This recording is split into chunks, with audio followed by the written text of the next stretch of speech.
सो भाई आप लोगों के डिमांड के ऊपर मैंने ऑलमोस्ट ड्यूक 160 को बहुत सारी बाइक से कंपैरिजन कर दिया, चाहे वो एक्सट्रीम 250R हो, MT-15 हो, ड्यूक 200 हो। तो भाई काफ़ी लोगों की डिमांड आ रही थी कि भाई एक बार NS 200 से भी इसका कंपैरिजन हो जाए कि आखिर दोनों में से कौन सी बाइक को लेना चाहिए। बिकॉज एक बाइक को अगर आप लोग देखते हो तो वो आपको एक्स शोरूम कॉस्ट करने वाली है 1,85,000 रुपये, एंड अगर आप एक बाइक को देखते हो तो 1,81,000 रुपये में आपको ऑन रोड मिल जाती है। सो भाई दोनों में से कौन सी बाइक को लेना एक समझदारी वाला काम है। आज की वीडियो में हम लोग इसी टॉपिक पे बात करने वाले हैं। सबसे पहली चीज़ भाई देखो, MT-15 एंड NS 200 दोनों ही बाइक जो है वो अलग अलग सेगमेंट की हैं।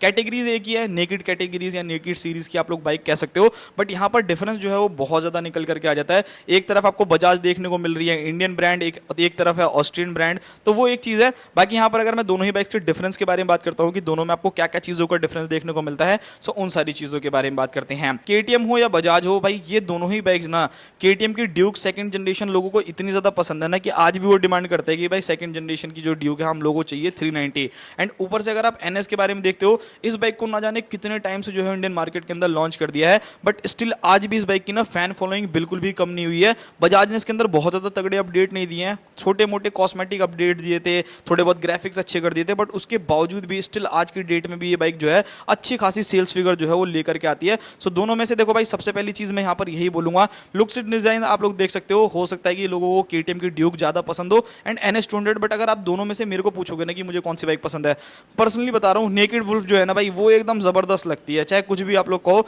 ड्यूक अच्छी है, मैं ऐसा नहीं कह रहा हूँ कि बेकार है भाई, हो सकता है कि बहुत से लोगों को ड्यूक जो है वो ज्यादा पसंद हो, बट यहाँ पर अगर आप NS की लुक्स देखोगे ना वो एक अलग ही लेवल की निकल करके आती है। तो लुक मैं आपके ऊपर छोड़ता हूँ, बात करते हैं हम दोनों ही बाइक्स के इंजन के बारे में कि यहाँ पर आपको इंजन कैसा देखने को मिलता है। ड्यूक 160 के अंदर आपको 160 सीसी का single cylinder liquid cooled FI BS6 complaint engine मिलता है, जो KTM ड्यूक 200 की ही इंजन को जो है थोड़ी सी ट्यूनिंग दी गई है। 18.7 bhp का पावर, 15.5 न्यूटन मीटर का टॉर्क जो है ये बाइक जनरेट करके देती है। एंड वहीं अगर मैं बात करता हूं NS 200 के बारे में, 199.5 सीसी का single cylinder liquid cooled FI BS6 complaint engine. अब यहां पर एक चीज आप लोगों को देखते ही समझ में आ जाएगा, जितना ड्यूक के अंदर पावर दिया गया है ना, उतना तो सिर्फ और सिर्फ NS 200 के अंदर उतना सिर्फ और सिर्फ टॉर्क आता है भाई। 24.5 bhp का मैक्सिमम पावर, 18.7 न्यूटन मीटर का टॉर्क जो है NS 200 जनरेट करती है। सो यहां पर अगर आप डिफरेंस देखोगे तो लगभग आपको 5 bhp जो है वो ज्यादा मिलता है, एंड 5 bhp जो है ना अच्छा खासा डिफरेंस भी डालता है भाई। जब आप भगाओगे ना तो आप लोगों को डेफिनेटली फील होगा वो चीज़ कि हाँ भाई पावर जो है वो काफ़ी ज़्यादा कमाल की रहने वाली है। सो पावर एंड टॉर्क पे देखोगे तो लगभग 3 न्यूटन मीटर का टॉर्क का डिफरेंस आप लोगों को मिल जाएगा। दोनों ही बाइक 6 स्पीड गियर बॉक्स के साथ आती हैं, सो यहाँ पर आपको कोई भी इशू जो है वो नहीं होगा। तो यहाँ पर एक चीज़ देख लेना, अगर आपको ज़्यादा पावर चाहिए तो NS में आपको रिकमेंड करता हूँ, एंड अगर आप लोगों को थोड़ा सा ऐसा चाहिए कि बहुत ज़्यादा पावर नहीं चाहिए, ठीक ठाक पावर चाहिए, तो ड्यूक 160 जो है वो एक काफ़ी बेटर ऑप्शन रहेगी। दोनों ही बाइक्स के अगर मैं फीचर्स के बारे में बात करता हूँ, ड्यूक 160 के अंदर all LED setup, LCD display, music control, Bluetooth connectivity, dual channel ABS, switchable ABS जैसे फीचर्स आपको मिल जाते हैं। वहीं अगर आप NS 200 को अंदर देखते हो, यहाँ पर आपको जो फीचर्स मिलते हैं वो भी काफ़ी बढ़िया हैं। All LED setup, proper digital meter, ABS के मोड्स मिल जाते हैं, dual channel ABS, Bluetooth connectivity, USB charger, so ये फीचर्स हैं। बट हाँ, यहाँ पर अगर आप ड्यूक 160 को देखते हो ना तो इसके अंदर कुछ एक आधी फीचर जो है वो एक्स्ट्रा ऑर्डिनरी है। सबसे पहले आपको हैजार्ड लाइट जो है इस बाइक के अंदर इनबिल्ट देखने को मिलता है, तो वो एक काफ़ी ज़्यादा बढ़िया चीज़ रहने वाली है। तो बहुत ज़्यादा डिफरेंस नहीं है फीचर्स के मामले में, मेन जो है वो पावर का ही डिफरेंस है भाई, तो वो एक चीज़ देख लेना। तो अगर आपको पावर जो है वो ज़्यादा चाहिए तो NS ज़्यादा बेटर है, एंड अगर आपको फीचर्स ज़्यादा चाहिए तो ड्यूक 160 जो है वो ज़्यादा बेटर रहेगी। दोनों ही बाइक्स के माइलेज के बारे में बात करते हैं।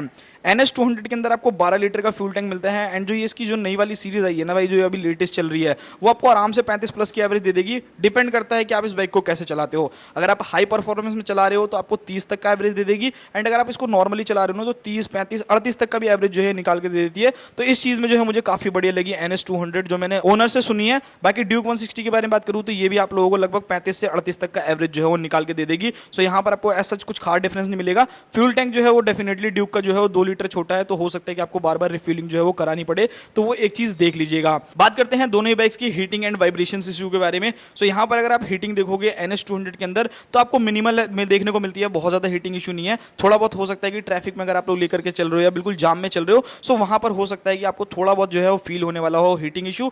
वाइब्रेशंस के बारे में बात करूं तो देखो, बजाज ने बहुत ज्यादा कंट्रोल कर लिया अपनी बाइक्स के ऊपर वाइब्रेशंस के मामले में। बजाज की जितनी भी बाइक्स आती है ना, N250 हो गई, NS200 हो गई, N160 हो गई, तो बजाज ने काफ़ी कंट्रोल किया अपनी वाइब्रेशंस पे पहले के मुकाबले। अब KTM के बारे में बात करूँ तो देखो भाई, सिंगल सिलेंडर इंजन बनाते हैं तो कहीं ना कहीं आपको वाइब्रेशन जो है वो फील होगी ही होगी, स्पेशली जब आप हाई रेव्स करोगे ना, तो वहाँ पर आपको महसूस होने वाला है कि वाइब्रेशन जो है वो बाइक में है। बात करते हैं दोनों ही बाइक के डायमेंशंस के बारे में कि यहाँ पर आपको क्या क्या चीज़ें मिल जाती हैं।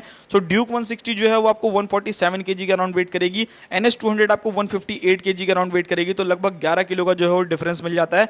अब 11 किलो का डिफरेंस देखो, वैसे देखोगे ना जब रियल लाइफ में दोनों बाइक को चलाओगे तो ऐसा सच मेरे हिसाब से जो है बहुत ज़्यादा डिफरेंस नहीं है, बट हाँ अगर जब आप NS को आगे पीछे करोगे ना, तब वो आपको फील होगा कि हाँ भाई 11 किलो भारी है ना, तो फील हो रहा है, एहसास हो रहा है कि बाइक जो है वो NS भारी रहने वाली है। बाकी अगर आप रियल लाइफ में दोनों बाइक को चलाओगे डेली टू डेली लाइफ में, तो वहाँ पर मुझे नहीं लगता कि कुछ खास आपको फर्क पता चलेगा, तो वो एक चीज़ है। But power to weight ratio Duke 160 का थोड़ा सा बेटर हो जाएगा भाई, ये एक चीज़ है।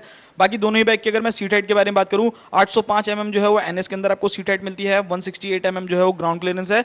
NS के अंदर एक चीज़ की प्रॉब्लम जो है वो मिलेगी आप लोगों को, अगर आप स्पीड ब्रेकर से निकालोगे, दो बंदे बैठ के निकालोगे, तो ब्रेकर्स पे जो है लगने के चांसेस इंक्रीज रहते हैं, एंड सीट हाइट कम है, तो अगर आप एक शॉर्ट राइडर हो, बहुत आराम से जो है इस बाइक के ऊपर ट्रैवल कर सकते हो। 815 mm जो है वो आपको सीट हाइट ड्यूक के अंदर मिलेगी, एंड 174 mm ग्राउंड क्लियरेंस है, तो ग्राउंड क्लियरेंस अच्छा खासा ऊंचा है, तो भाई मेरे को नहीं लगता कि ब्रेकर्स पे या गड्ढे वड्ढों में जल्दी लगेगी। एंड सीट हाइट ऊंची है, तो हो सकता है कि अगर आपकी बिल्कुल हाइट छोटी है, तब आप लोग इस बाइक को जो है उतना कंफर्टेबली जो है वो ना चला पाओ। बात करते हैं दोनों ही बाइक्स के अंदर आने वाले टायर्स के बारे में, तो टायर के टाइम में तो भाई डेफिनेटली ड्यूक 160 जो है वो क्लियर विनर रहने वाली है।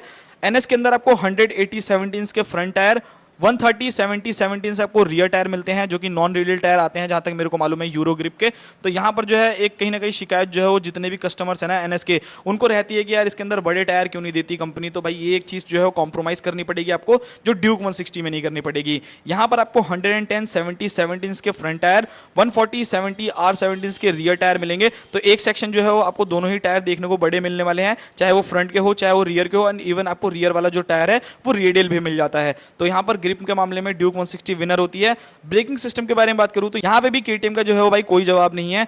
300 mm की आपको फ्रंट डिस्क NS200 के अंदर मिलेगी, 230 mm की रियर डिस्क आप लोगों को मिलने वाली है। बट अगर आप ड्यूक 160 को देखते हो तो 320 mm की फ्रंट डिस्क एंड 230 mm की रियर डिस्क, जो कि 4 पिस्टन कैलिपर के साथ आती है, तो KTM की बाइट जो है वो ज्यादा बेटर रहने वाली है NS के कंपैरिजन में।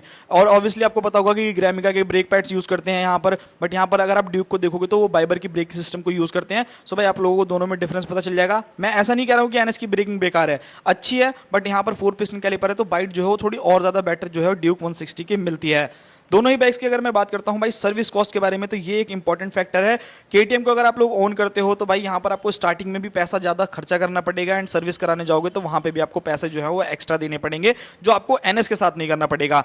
यहां पर ये बाइक आपको सस्ती भी मिलेगी, सर्विस कॉस्ट भी जो है वो सस्ती होगी। अब मेन मुद्दा निकल करके आता है कि दोनों में से कौन सी बाइक ली जाए।